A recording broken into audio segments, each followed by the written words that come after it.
Good morning friends, मैं Mahesh Kumawat. You are most welcome at our YouTube channel. एक topic हम पढ़ने वाले हैं ब्लड ग्रुप, रक्त समूह के बारे में। रक्त समूह के बारे में आप देखते हैं कि जनरल कंपटीशन एग्जाम्स में काफ़ी क्वेश्चंस पूछे जाते हैं। उन सभी क्वेश्चंस को अपन कवर करेंगे। फर्स्ट क्वेश्चन बनता है कि भाई रक्त समूह हैं, ये रक्त समूह किस प्रकार से बने, इन रक्त समूह की खोज का श्रेय किसे जाता है, किन्होंने इनकी खोज की थी। तो पहला आपका क्वेश्चन बनेगा कि रक्त समूह की खोज किसने की। तो एक साइंटिस्ट है जिनका नाम आपने सुना होगा, कार्ल लैंडस्टीनर। कार्ल लैंडस्टीनर, इन्होंने रक्त समूह की खोज की थी। इन्होंने 1900 में रक्त समूह की खोज की और 1930 में इन्हें क्या मिला, नोबेल प्राइज मिला। 1930 में नोबेल प्राइज मिला। ये नेक्स्ट वीडियोज में अपन डिस्कस करेंगे कि नोबेल प्राइज है किन किन फील्ड में दिया जाता है। तो फर्स्ट क्वेश्चन आपका बना, रक्त समूह की खोज का श्रेय किसे जाता है, कार्ल लैंडस्टीनर को, जिसके लिए इन्हें नोबेल प्राइज मिला। अब वास्तव में ये कंप्लीट सत्य नहीं है। इस क्वेश्चन को थोड़ा सा ट्विस्ट करके मैं कहूँ इस फैक्ट को, तो कार्ल लैंडस्टीनर है, इसने ए, बी और ओ रक्त समूह की खोज की। ए, बी और ओ रक्त समूह की खोज की। तो अब आप कहेंगे फिर ए बी रक्त समूह की खोज किसने की। तो ए बी रक्त समूह की खोज है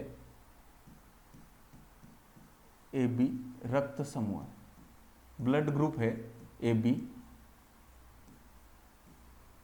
इसकी खोज की थी दो साइंटिस्ट थे, डी कोस्टेलो व स्टूरली।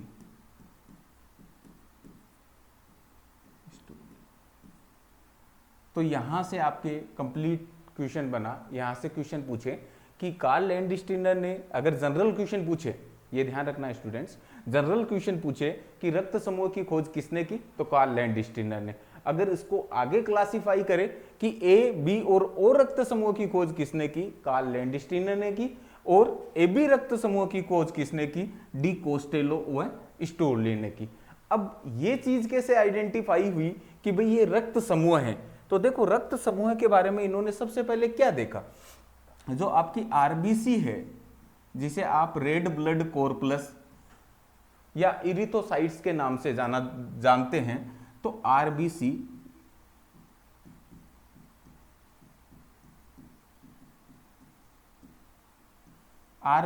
का जो प्लाज्मा मेम्ब्रेन है, आपकी प्लाज्मा झिल्ली है,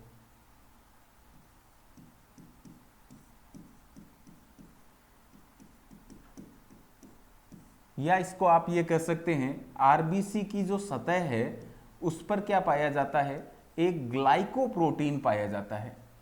ग्लाइकोप्रोटीन सबसे पहले इन्होंने देखा कि जो आपकी आरबीसी है, रेड ब्लड कॉर्पस, इसकी सतह पर एक ग्लाइकोप्रोटीन पाया जाता है। इस ग्लाइकोप्रोटीन को इन्होंने क्या नाम दिया था, इस ग्लाइकोप्रोटीन को इन्होंने नाम दिया था एंटीजन। एंटीजन नाम दिया था, प्रतिजन, एंटीजन या प्रतिजन, एंटीजन नाम दिया था। अब एंटीजन कितने टाइप के होते हैं, इन्होंने दो प्रकार के एंटीजन फाइंड किए थे, एंटीजन ए, एंटीजन बी। प्रतिजन ए, प्रतिजन बी। तो यहां से बात आती है, नेक्स्ट क्वेश्चन जो बनता है वो क्वेश्चन क्या बनता है कि आपके एंटीजन कहां पाए जाते हैं या एंटीजन क्या होते हैं। एंटीजन वास्तव में ग्लाइकोप्रोटीन होते हैं जो कहां पाए जाते हैं, आरबीसी की सतह पे पाए जाते हैं। एंटीजन कितने प्रकार के होते हैं, दो प्रकार के होते हैं, एंटीजन ए, एंटीजन बी। यहां ध्यान रखना, capital A, capital B, small कर देंगे तो क्या होगा, इस चीज को अपन देखते हैं। तो आपके एंटीजन है वो कैपिटल में लिखे जाते हैं, एंटीजन ए, एंटीजन बी। अब एंटीजन की अनुपस्थिति के कारण, आपका जो प्लाज्मा होता है, आपने जब ब्लड है, ब्लड में देखेंगे RBC, WBC, platelets and plasma, तो इसकी अनुपस्थिति के कारण क्या होता है, एक विशेष प्रकार का प्रोटीन है वो आपके प्लाज्मा में पाया जाता है। एक विशेष प्रकार का प्रोटीन है, वो आपके प्लाज्मा में पाया जाता है, जिसे किस नाम से जाना जाता है? एंटीबॉडी के नाम से जाना जाता है, एंटीबॉडी के नाम से जाना जाता है, या प्रतिरक्षी के नाम से जाना जाता है। अब ये एंटीबॉडी या प्रतिरक्षी ये कहाँ संश्लेषित होता है कि आपकी जो WBC होती है, WBC की गामा ग्लोबुलिन प्रोटीन होती है, वहां उसके संश्लेषण के रूपांतरण के कारण क्या बनता है? एंटीबॉडी बनता है। तो आपको ध्यान में रखना है केवल कि RBC की सतह पे तो क्या पाया जाता है? एंटीजन पाया जाता है। एंटीबॉडी कहाँ पाया जाता है? प्रतिरक्षी कहाँ पाया जाता है? प्लाज्मा में पाया जाता है। अब एंटीजन दो प्रकार के हैं, तो एंटीबॉडी भी आपके दो प्रकार के हैं। एंटीबॉडी है स्मॉल a स्मॉल b। तो यहां ध्यान रखना, अगर आपको ये कहें कि भाई स्मॉल a स्मॉल b तो क्या है? एंटीबॉडी या प्रतिरक्षी। एंटीजन क्या है? Capital A capital B। तो दो प्रकार के एंटीजन है, दो प्रकार की एंटीबॉडी है। अब ये एंटीजन और ये एंटीबॉडी क्या करते हैं? आपके ब्लड ग्रुप का फॉर्मेशन करते हैं, ब्लड ग्रुप का निर्धारण करते हैं। ब्लड ग्रुप का निर्धारण किस प्रकार किया जाता है? ये भी एक काफी अच्छा फैक्ट है कि आप देखेंगे कि जब आप हेरिडिटी आनुवांशिकता के बारे में पढ़ेंगे तो एक जीन है किसी भी लक्षण को, जैसे व्यक्ति है लंबा है, बौना है, जैसे मटर के पादप में आपने देखा होगा कि उसकी फली है, मटर की फली फूली हुई है, सिकुड़ी हुई है। तो किसी भी एक प्रॉपर्टी, एक गुण, एक लक्षण को नियंत्रित करने का काम करता है, वो करता है जीन करता है, जो पीढ़ी दर पीढ़ी, जनरेशन आफ्टर जनरेशन क्या है? ट्रांसफर होता रहता है। तो किसी भी लक्षण को एक पीढ़ी से दूसरी पीढ़ी में ट्रांसफर करने का काम कौन करता है? जीन करता है। और उसके दो युग्म विकल्पी हैं, जैसे आपने सुना होगा ना, मेरे दो अनमोल रतन, एक राम और एक लखन। ओके, तो वैसे ही एक जीन है, उसके दो युग्म विकल्पी होते हैं।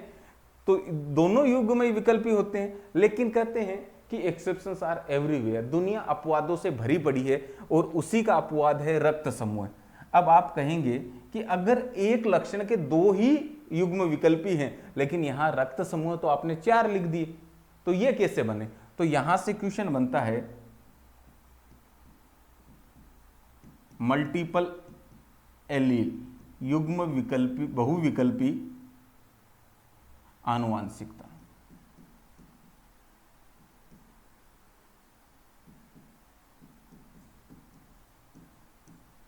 यहां से क्वेश्चन बनता है कि मनुष्य में बहुविकल्पी आनुवंशिकता का उदाहरण है। बहुविकल्पी का मतलब मल्टीपल एलील। तो क्योंकि रक्त समूह है, अब आपके क्या है कि 2 एलील होने हैं, 2 युग्म विकल्पी होने हैं, लेकिन यहां से आपके कितने हैं? 3 युग्म विकल्पी हैं जो 4 रक्त समूह का निर्धारण करते हैं। तो क्वेश्चन पूछा जाए कि मनुष्य में रक्त समूह है, कौन सी विकल्पी आनुवंशिकता का उदाहरण है? बहुविकल्पी आनुवंशिकता का उदाहरण है। अब रक्त समूह का फॉर्मेशन कैसे होगा, इसको अपन पढ़ते हैं। देखिए,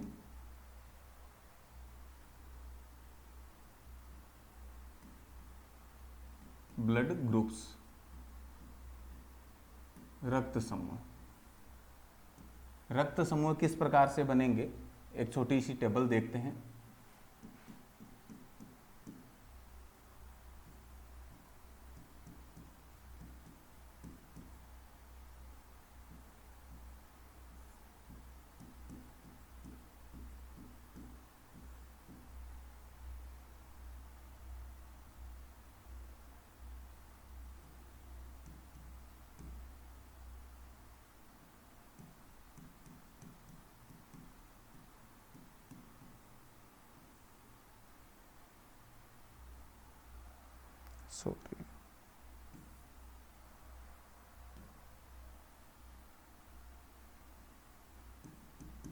एंटीजन,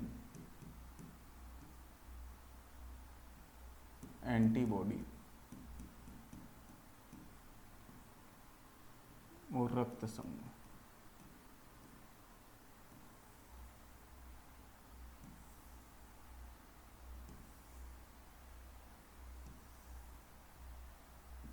स्टूडेंट्स यहाँ से देखेंगे लगभग कंपटीशन एग्जाम्स में यहाँ से क्वेश्चन पूछे जाते हैं और बार बार स्टूडेंट्स कंफ्यूज होते हैं। तो इस चीज़ को अच्छे से देखेंगे क्योंकि यहाँ से क्वेश्चन आपका कंफर्म ही पूछा जाएगा। सबसे पहले अपन बात करें कि अगर कोई रक्त समूह है, आपके 3 युग्म विकल्पी हैं जिसे हमने कहा था IA, IB और एक IO। जब आप आनुवांशिकता पढ़ेंगे तो ये प्रभावी जीन है, ये प्रभावी है, ये अप्रभावी है। तो IA युग्म विकल्पी प्रभावी, IB प्रभावी है, I0 है वो अप्रभावी विकल्पी है। तो यहाँ देखेंगे अगर आपके रक्त समूह में IA डॉट I0 ये रक्त समूह पाया जाता है, या आप ये कह सकते हैं IA डॉट IA ये पाया जाता है, तो ये रक्त समूह कौन सा होगा? क्योंकि यहां देखें, यहां तो दोनों में प्रभावी है और ये कौन सा है I0, तो यहां पे आप ये कह सकते हैं कि ये रक्त समूह बनेगा A, ये रक्त समूह बनेगा A रक्त समूह बनेगा। अब A रक्त समूह है तो यहाँ पे एंटीजन कौन सा पाया जाता है? एंटीजन A पाया जाता है जो आरबीसी की सतह पर पाया जाता है। अब एंटीजन A है तो एंटीबॉडी क्या पाया जाता है? यहाँ पे एंटीबॉडी B पाया जाता है। तो अगर आपको ये कहे कि रक्त समूह A में एंटीबॉडी कौन सी है? B है। एंटीजन कौन सा है? A है। सेकेंड अपन देखते हैं, अगर किसी रक्त समूह में अगर इस तरीके से युग्म विकल्पी हो IB dot I0, IB dot IB, तो ये आपका रक्त समूह है वो कौन सा बनने वाला है? B रक्त समूह बनने वाला है। कौन सा रक्त समूह बनेगा? B रक्त समूह बनेगा। इसमें एंटीजन कौन सा रहेगा? B, और एंटीबॉडी कौन सी रहने वाली है? A रहने वाली है, क्योंकि एंटीबॉडी स्मॉल से लिखते हैं। जो रक्त समूह है इसको आप इस तरीके से याद रख सकते हैं कि जो रक्त समूह है वही एंटीजन होता है और इसके ऑपोजिट एंटीबॉडी होती है। बी रक्त समूह है तो एंटीजन बी है, एंटीबॉडी ए रहेगी। अगर आरबीसी की सतह पर कुछ इस तरीके के युग्म विकल्पी आपको मिले IA डॉट IB, तो ये आपका रक्त समूह रहने वाला है AB रक्त समूह। अब यहां आप देखेंगे, मैंने अभी कहा कि जो रक्त समूह है वही आपका क्या होता है? एंटीजन होता है। तो यहां देखो A और B दोनों के दोनों एंटीजन है, तो आप ये कहेंगे दोनों एंटीजन उपस्थित, दोनों एंटीजन उपस्थित। अगर दोनों एंटीजन हैं तो दोनों के दोनों एंटीबॉडी क्या होंगे? गायब होंगे। तो दोनों एंटीबॉडी अनुपस्थित, दोनों एंटीबॉडी अनुपस्थित, दोनों एंटीबॉडी अनुपस्थित होंगे। तो यहां से क्वेश्चन बनता है कि ऐसा रक्त समूह जिसमें कोई भी एंटीबॉडी नहीं पाई जाती है, कौन सा रक्त समूह होगा? AB। या ये कह दें ऐसा रक्त समूह जिसमें दोनों के दोनों एंटीजन पाए जाते हैं, कौन सा रक्त समूह है? AB। तो आप ये देखेंगे AB ब्लड ग्रुप है, तो AB ब्लड ग्रुप से नाम से क्लियर हो जाना चाहिए कि दोनों के दोनों एंटीजन है। अगर दोनों एंटीजन है तो सिंपल सी बात है कि दोनों एंटीबॉडी क्या होंगी? अनुपस्थित रहेगी। नेक्स्ट, अगर आप ये कहें दोनों युग्म विकल्पी अगर आपके कुछ I0 डॉट I0 है तो आपका ये रक्त समूह रहने वाला है O। इसमें अब देखो 0, दोनों के दोनों एंटीजन क्या है? A व B क्या है? अनुपस्थित रहेंगे। दोनों के दोनों एंटीजन क्या है? अनुपस्थित हैं। अगर दोनों एंटीजन अनुपस्थित हैं तो क्या होगा भाई? दोनों एंटीबॉडी A व B उपस्थित होंगी, A व B उपस्थित होंगी। मोस्ट ऑफ द स्टूडेंट्स यही कंफ्यूज होते हैं कि किसमें एंटीजन उपस्थित है, किसमें एंटीबॉडी उपस्थित है। तो आप ये नाम से क्लियर करें AB, इट मीन्स दोनों एंटीजन उपस्थित है, कोई भी एंटीबॉडी नहीं। O, इसको आप 0 कंसीडर कर लें आप याद रखने के लिए, बाकी वास्तव में ये O ही होता है। तो अब 0 है मतलब दोनों के दोनों एंटीजन क्या है? अनुपस्थित है, दोनों एंटीबॉडी उपस्थित होती है। तो यहां से आपका क्वेश्चन कंफर्म ही आता है कि भाई ऐसा रक्त समूह बताएं जहां दोनों एंटीजन होते हैं, AB रक्त समूह। ऐसा रक्त समूह बताएं या कौन सा ऐसा ब्लड ग्रुप है जहां पे दोनों के दोनों एंटीजन अनुपस्थित होते हैं, वो रक्त समूह होता है। तो ये बात हुई आपके रक्त समूह की। तो आप ये कह सकते हैं रक्त समूह क्या हो गए? आपके 4 प्रकार के हो गए, A, B, AB और O। अभी आपने देखा था ए, बी और ओ की खोज किसने की थी? कार्ल लैंडस्टीनर ने। ए बी की खोज किसने की थी? डी कोस्टेलो और स्टोरली ने की थी। नेक्स्ट अपन देखते हैं। अब आप कहेंगे कि सर हम कई बार ब्लड ग्रुप चेक करवाते हैं तो उसमें blood group A negative, B positive, O negative ये बताते हैं, ये कहां से आया? जो ब्लड ग्रुप है इसमें नेगेटिव पॉजिटिव का कंसेप्ट कौन लेके आया? अब जैसे आदमी ने जब अपनी रिसर्च चालू की तो इस काली खोपड़ी वाले ने क्या किया है कि प्रत्येक जीवों पे ये एक्सपेरिमेंट किया है। तो इन्होंने क्या किया, कार्ल लैंडस्टीनर था, लैंडस्टीनर, इसके साथ में एक साइंटिस्ट और आया, विनर। इन्होंने 1940 में क्या किया, एक बंदर को पकड़ा जिसका नाम था मकाका रीसस। मकाका रीसस बंदर था। तो रीसस बंदर में इन्होंने क्या किया, ब्लड में एक स्पेशल चीज देखी।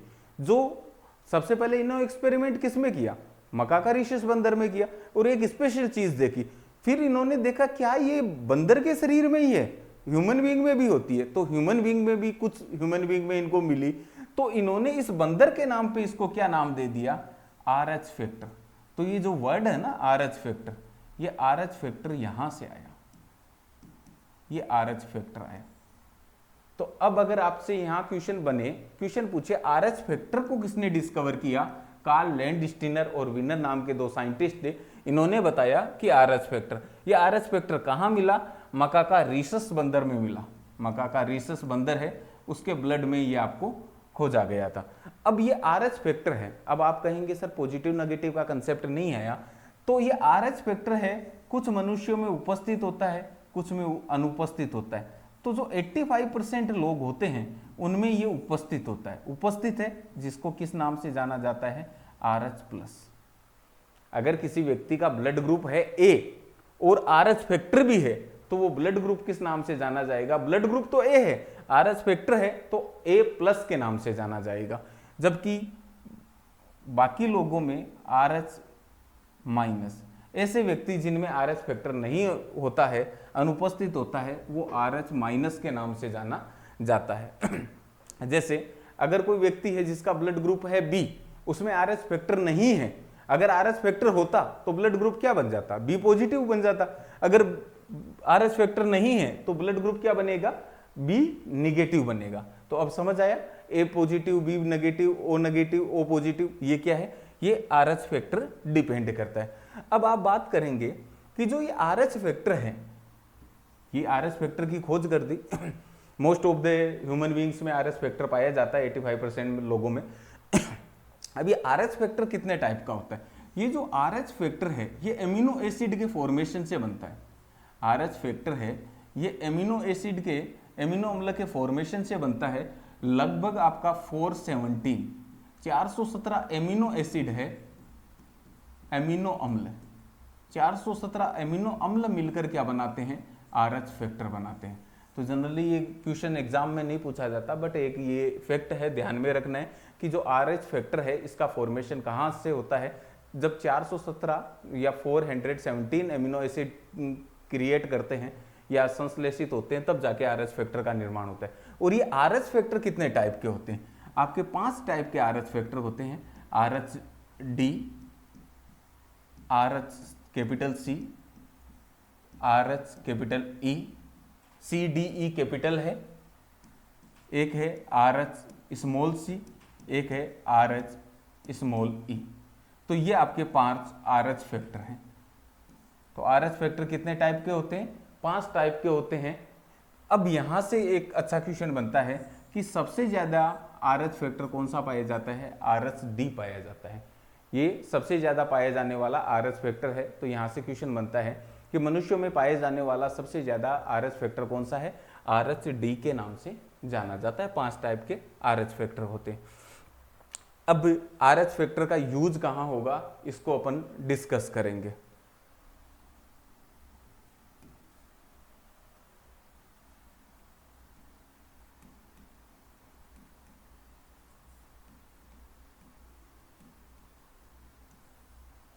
अब देखो ब्लड ग्रुप्स आपने देखे, आरएच फैक्टर देखा। अब कई बार आप देखते हैं कि भाई ब्लड कैंप लगा है, ब्लड डोनेशन कैंप लगा है, ब्लड देना है, तो क्या कोई भी व्यक्ति किसी भी व्यक्ति को ब्लड दे सकता है? ब्लड लेने से देने से पहले क्या चीज होती है कि जो देने वाला है, देने वाले को क्या बोलते हैं? डोनर बोलते हैं। ग्रहण करने वाले को क्या बोलते हैं? ग्राही, एक्सेप्टर बोलते हैं। सो अगर कोई ब्लड डोनेट कर रहा है, उस व्यक्ति का जो एंटीजन है और जो लेने वाला है, ग्राही व्यक्ति है, उसकी एंटीबॉडी सेम नहीं होनी चाहिए। ये जनरल फैक्ट है, लाइफ में भी ध्यान में रखना है कि अगर दाता का, जो ब्लड डोनेट कर रहा है, दाता का जो एंटीजन है और ग्राही की जो एंटीबॉडी है, वो कभी भी क्या नहीं होनी चाहिए? सेम नहीं होनी चाहिए। अब ब्लड ग्रुप कौन किसको दे सकता है? एक आपने देखा होगा मूवी में कि ओ ग्रुप है। देखो इन ग्रुप्स के बारे में जो क्वेश्चंस हैं वो क्लियर करवा देता हूं मैं।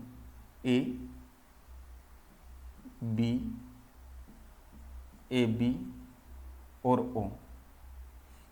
जो ए है ब्लड ग्रुप, ये किसको ब्लड दे सकता है? ए को ब्लड दे सकता है और किसे दे सकता है? ए बी को ब्लड दे सकता है। ए वाला किसको ब्लड दे सकता है? ए को दे सकता है और ए बी को दे सकता है। बी वाला किसको ब्लड दे सकता है? बी को ब्लड दे सकता है और ए बी को ब्लड दे सकता है। ए बी वाला केवल और केवल ए बी रक्त समूह को ही ब्लड दे सकता है, जबकि ओ वाला है ए को ब्लड दे सकता है, बी को ब्लड दे सकता है, ए बी को ब्लड दे सकता है और ओ को ब्लड दे सकता है। तो अब यहां से क्वेश्चन बनता है कि एक होता है यूनिवर्सल एक्सेप्टर। एक्सेप्टर का मीन्स अभी आपको बताया था। एक्सेप्टर क्या होता है? सर्वग्राही, जो सभी से रक्त ले सकता है। ये तो देने की बात आई। अब ए बी अगर ब्लड ग्रुप लेने की बात आएगी तो ए से ब्लड ले सकता है, बी से ब्लड ले सकता है, ए बी से ब्लड ले सकता है और ओ से ब्लड ले सकता है। तो ये सभी से ब्लड ले सकता है, इसलिए इसको किस नाम से जाना जाता है? सर्वग्राही से। तो एग्जाम्स में क्वेश्चन पूछा जाता है कि सर्वग्राही रक्त समूह कौन सा है? सर्वग्राही रक्त समूह है वो आपका कौन सा होगा कि ए बी रक्त समूह है, वो सर्वग्राही रक्त समूह है। ठीक है, क्लियर है? सर्वग्राही रक्त समूह कौन सा होगा? सर्वग्राही रक्त समूह होगा ए बी। अब क्या ये कंप्लीट सत्य है? भाई आपको यही बताया जाता है कि सर्वग्राही रक्त समूह कौन सा है? A B. लेकिन ये कंप्लीट सत्य नहीं है। क्यों नहीं है? अब अपन बात करते हैं। ये देखो कि अब आरएच फैक्टर को अगर इंक्लूड करें तो आप ये कह सकते हैं ए बी प्लस है। ये क्या है? सर्वग्राही रक्त समूह है। ये आरएच फैक्टर इसमें मौजूद है। तो आरएच फैक्टर अगर व्यक्ति के पास हो, नहीं हो, सभी व्यक्तियों से ये ब्लड ले सकता है। तो अगर कंप्लीट आंसर बनेगा तो ये बनेगा ए बी प्लस है, वो क्या है? सर्वग्राही रक्त समूह है। क्लियर है? ठीक है। नेक्स्ट ओ वाला क्या है? सभी को रक्त दे सकता है, इसलिए इसे किस नाम से जाना जाता है? यूनिवर्सल डोनर, सर्वदाता। सभी को ब्लड दे सकता है।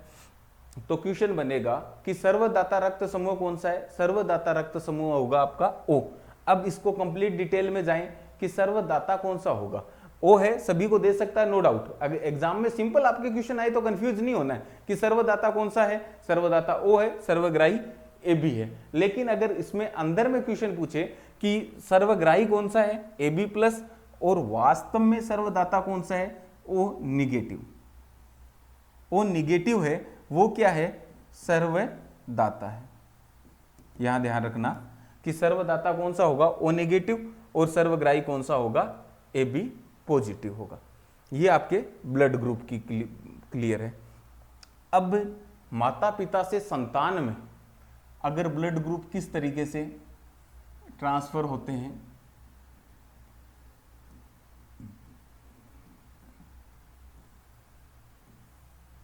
देखें। अब ब्लड ग्रुप है, माता पिता से किस तरीके से बच्चों में बनते हैं ब्लड ग्रुप, इसके बारे में अपन डिस्कस करते हैं। ये देखो एक क्वेश्चन अपन लेते हैं, क्योंकि जनरली क्वेश्चन के फॉर्मेट में आपके कंपटीशन एग्जाम्स में होगा तो एक क्वेश्चन लेते हैं। अगर कोई माता है सॉरी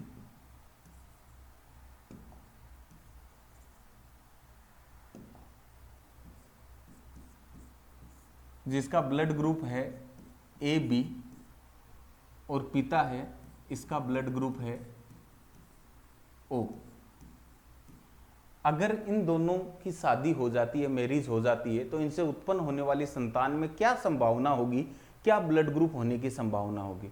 तो ये आपके ऑप्शंस अवेलेबल होंगे कि 25% में ओ होगा, 25% में ए होगा, 50% ए होगा, 50% ओ होगा।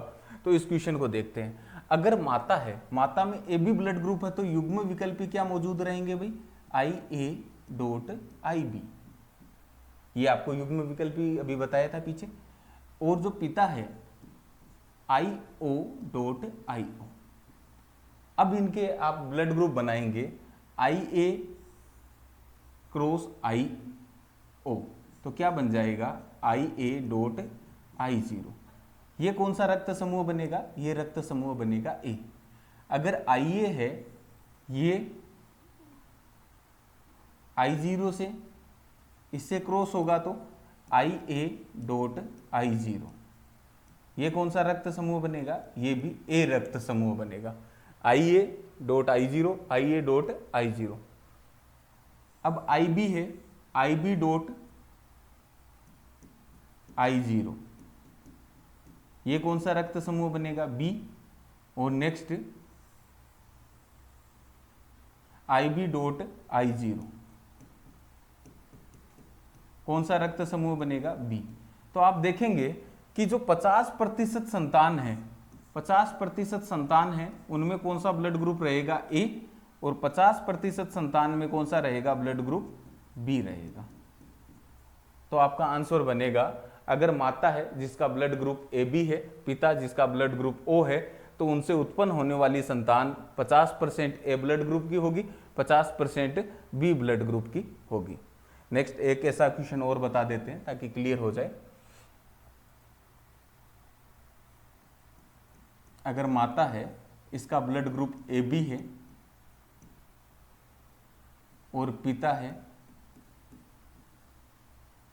इसका ब्लड ग्रुप ए है, तो उत्पन्न होने वाली संतानों में क्या संभावना होगी या कौन सा रक्त समूह होने की संभावना होगी। तो देखो युग्म विकल्पी अभी बताए थे, I A dot I B, I A dot I A. ये देखें आई ए डॉट आई ए, कौन सा रक्त समूह होगा, ए रक्त समूह। Next I A dot I A, ये रक्त समूह भी क्या होगा, ए होगा। Next I B dot I A या I A dot I B, ये कौन सा रक्त समूह होगा, ए बी रक्त समूह।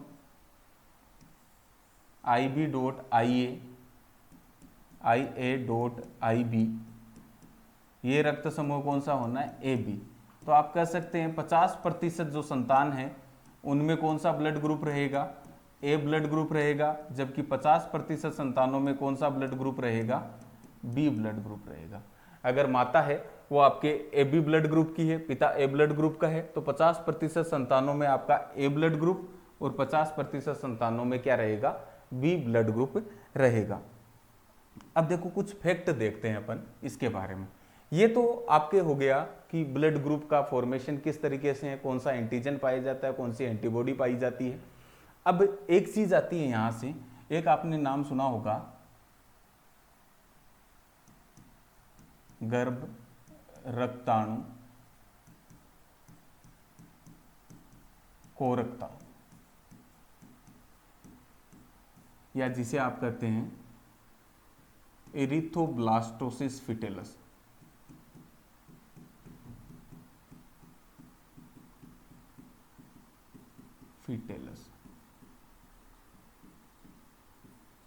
एरिथ्रोब्लास्टोसिस फिटेलस ये क्या है। अगर कोई पुरुष है या पिता है उसका किसी स्त्री से शादी होती है, तो पुरुष है इसमें क्या है, RH प्लस फैक्टर उपस्थित है और स्त्री में RH फैक्टर माइनस है, तो क्या होगा। कई बार आप अंधविश्वास सुपरस्टिशंस के चलते गाँव में देखते हैं, किसी महिला है, किसी स्त्री के साथ कुछ ट्रेजेडी होती है, एक संतान जीवित रहती है, उसके बाद में जब भी संतान गर्भ में रहती है उसकी मृत्यु हो जाती है, तो कोई इसे अंधविश्वास झाड़ फूक करते हैं। तो ये है क्या वास्तव में, अगर किसी पुरुष जिसमें RH फैक्टर उपस्थित होता है और ऐसी स्त्री जिसमें RH फैक्टर अनुपस्थित है, अगर इन दोनों की शादी हो जाती है तो हो सकता है कि प्रथम संतान है वो क्या है, जीवित रहती है, प्रथम संतान है वो जीवित रहती है।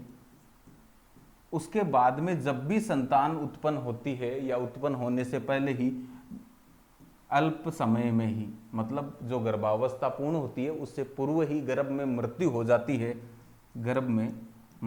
जाती है, और इसी को किस नाम से जाना जाता है, गर्भ रक्ताणु कोरकता या इरिथोब्लास्टोसिस फिटेलस। तो क्लियर है कि अगर पुरुष में RH फैक्टर उपस्थित है, स्त्री में RH फैक्टर नहीं है, तो उनकी प्रथम संतान तो जीवित रह जाती है, उसके बाद में जो भी संतान होती है उसकी गर्भावस्था में मृत्यु हो जाती है। इसको किस नाम से जानते हैं, गर्भ रक्ताणु कोरकता, इरिथोब्लास्टोसिस फिटेलस। अब ऐसा क्यों होता है, क्योंकि प्रथम संतान के समय क्या है, जो स्त्री होती है उसमें आपके एंटीबॉडी बन जाती है। तो अब इस चीज से बचने के लिए, भाई इस रोग से या इसको कहें इस घटना से बचने के लिए क्या किया जा सकता है, अगर ऐसी संतान है और ये मेडिकल चेकअप पहले हो जाता है, तो प्रसव के तुरंत बाद या प्रसव के 72 आवर्स में, 72 घंटों में आपको क्या करना होता है, एंटी डी का इंजेक्शन या जिसे आप कहें एंटी RH0 का इंजेक्शन या इम्यूनोग्लोबिन G का इंजेक्शन दिया जाता है। अगर ऐसी समस्या किसी स्त्री में उत्पन्न हो तो प्रथम गर्भावस्था या प्रथम प्रसव के समय ही क्या है, 72 घंटों में एंटी डी का इंजेक्शन, एंटी RH0 या इम्यूनोग्लोबिन G का इंजेक्शन दे दिया जाता है, जिससे उसकी द्वितीय संतान है वो भी सकुशल रह जाती है और जीवित रह जाती है। नेक्स्ट, यहाँ से 2-3 फैक्ट और आते हैं कि आप सोचते हैं कि जो ह्यूमन बीइंग है उसका ब्लड क्यों नहीं जमता है। तो एक यहाँ पे नाम आप सुनेंगे, हिपेरिन। तो ये क्वेश्चन भी काफी बार पूछा गया है। जो हिपेरिन है ये क्या है, प्रतिस्कंदक पदार्थ, एंटी फ्रीजिंग प्रतिस्कंदक पदार्थ, जो आपके क्या है, धमनियों में रक्त को जमने नहीं देता। तो ये क्वेश्चन पूछा जाए, क्योंकि आप सुनते हैं ब्लड का क्लॉट बनता है, तो मनुष्य के शरीर में ये रक्त क्यों नहीं जमता है, इसका कारण है हिपेरिन। तो ये कहें मनुष्य में रक्त का जो थक्का है या रक्त है वो संचारित होता रहता है, सर्कुलेट होता रहता है, रक्त नहीं जमता, कारण क्या है, प्रतिस्कंदक पदार्थ हिपेरिन पाया जाता है। ये 2 डेट आपको देख के कुछ ध्यान में आ रहा है, ब्लड डोनेट आपने किया होगा। तो 14 जून क्या है, विश्व रक्तदान दिवस के नाम से जाना जाता है। विश्व रक्तदान दिवस, विश्व रक्तदान दिवस कौन सा है, 14 जून के नाम से जाना जाता है। और 1 अक्टूबर है अंतर्राष्ट्रीय स्वैच्छिक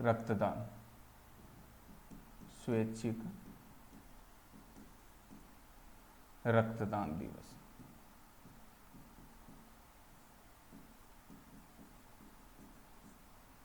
ठीक है, जय हिंद। नेक्स्ट वीडियो में हम मिलेंगे और महत्वपूर्ण जानकारियों के साथ में। और चैनल को लाइक करना ना भूलें, सब्सक्राइब करें, बेल आइकन को प्रेस करें, ताकि जो नेक्स्ट आने वाले वीडियोज़ हैं उनका नोटिफिकेशन आपको मिलते रहें। और बेटर एनर्जी के साथ में मिलेंगे। जय हिंद।